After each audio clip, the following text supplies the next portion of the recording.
খাওয়া দাওয়া শেষ করে বাড়ি ফেরার পথে মুখে একটি মিষ্টি পান নিয়ে আমি খেতে খেতে বেশ আনন্দের সঙ্গেই আসছিলাম আর চারপাশের দৃশ্যগুলো দেখতে দেখতে আসছিলাম।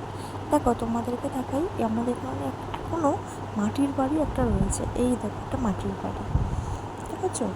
এবার আমাদের এখানে সবথেকে মা জাগ্রত মা রোকা কালী, জায়গাটার নাম হচ্ছে ডোমজুড়ে দফরপুরের মা ভীষণই জাগ্রত। এটি তোমার কালী পুজোর দিন পুজো হয় আর কি, ভীষণই জাগ্রত, ডাক সাড়া দেয়, সবার মনস্কামনা পূর্ণ হয়। আর এদিকে তৈরি হচ্ছে জগন্নাথের মন্দির, এখনও কমপ্লিট হয়নি, কাজ বাকি আছে।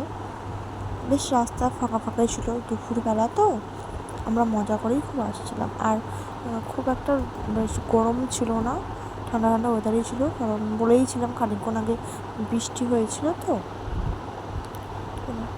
এই দেখো আরেকটা জিনিস দেখাচ্ছি, পাতকুয়ার যে বেড তৈরি হয় বা টালি তৈরি হয় আমাদের এখানে, এই দেখো দুদিকে দুটো, এখানে পাতকুয়ার বেড তৈরি হয় এবং টালি তৈরি হয়।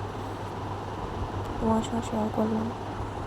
সর্বশেষে বাড়ি চলে এসেছি, বাড়িতে এসে দুজনে একটু পৌঁছে দিলাম। এটা হচ্ছে আমাদের বাড়ি, এটা নতুন বাড়ি তৈরি হচ্ছে, এটা